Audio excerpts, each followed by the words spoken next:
Hi, this is John Hyatt talking about the family history of the Hyatts. And we're still in the time of legends in England around the 1400s. So I've talked a little bit about a castle called the Castle of St. Breville's. This is a picture of it. It's still there. It's still a working castle.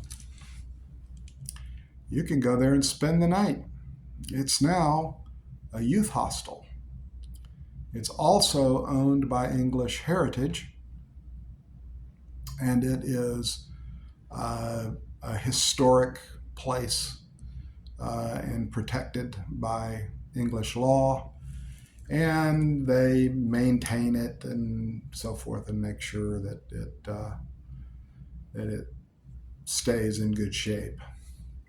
But you can go and tour it.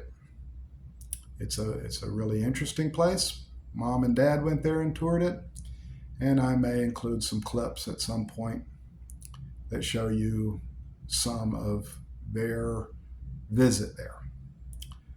I plan to go and visit it myself someday. Haven't done it yet, but I'm planning on going. It's a small village. It is, as I said, within sight of Wales. You can look from the castle wall of this castle and see Wales.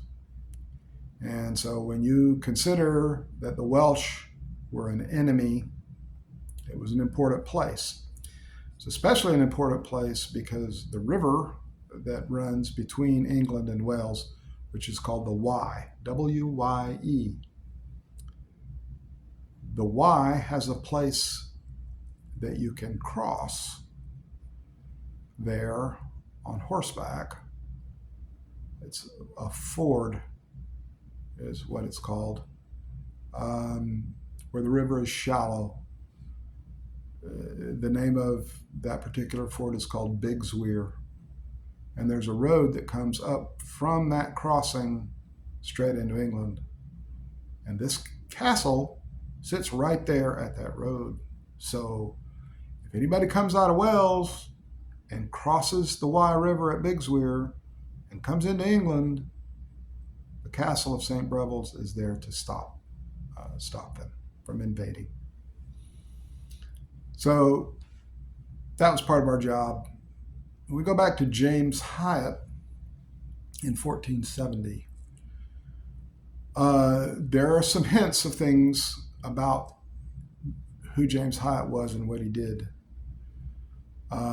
There's one record that says that James Hyatt was the sergeant of the garrison. Okay, this was before he was constable of St. Breville's. So when somebody else was constable of St. Breville's, James Hyatt was a soldier in St. Breville's castle.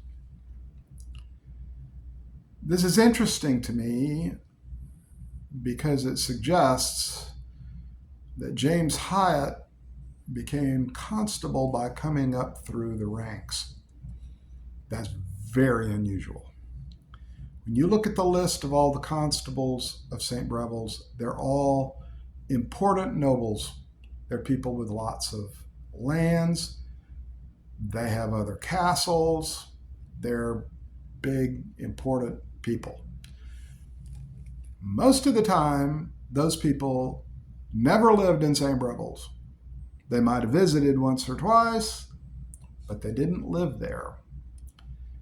What they would usually do is they would appoint someone to serve as the constable underneath them, and that person would do the work, but the person who was officially named as constable by the king, they were getting the money, and then they were given a cut to the person who was doing the actual management.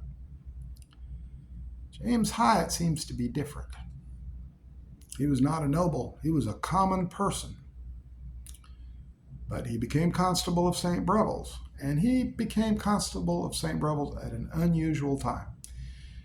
He was constable of St. Breville's during the reign of Edward IV.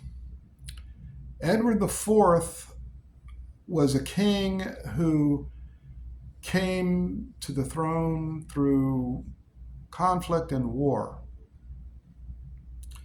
Uh, there was a question about who should be the next king. And there were battles that took place, and the English nobles fought against the queen and her son, who was just a boy.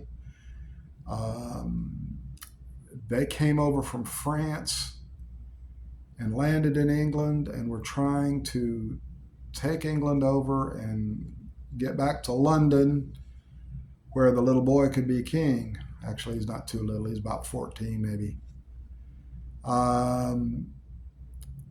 But the nobles were against it. There was a huge battle at a place called Tewkesbury. A lot of people died, and the queen was defeated. And she and the boy, I think, got away, but they didn't come to the throne. Edward IV came to the throne. Well, Edward was kind of an outsider king. He wasn't in with all the big people in the court. And so he did some things that were unusual, and he promoted a lot of people that were not big, important, famous nobles. He married a woman who was basically a commoner, which really made a lot of people angry. And by the way, she may have been from this western part of England. And a lot of the people that Edward IV that were his posse, his friends, the people that he built up in the court, they were from this part of England where we come from. So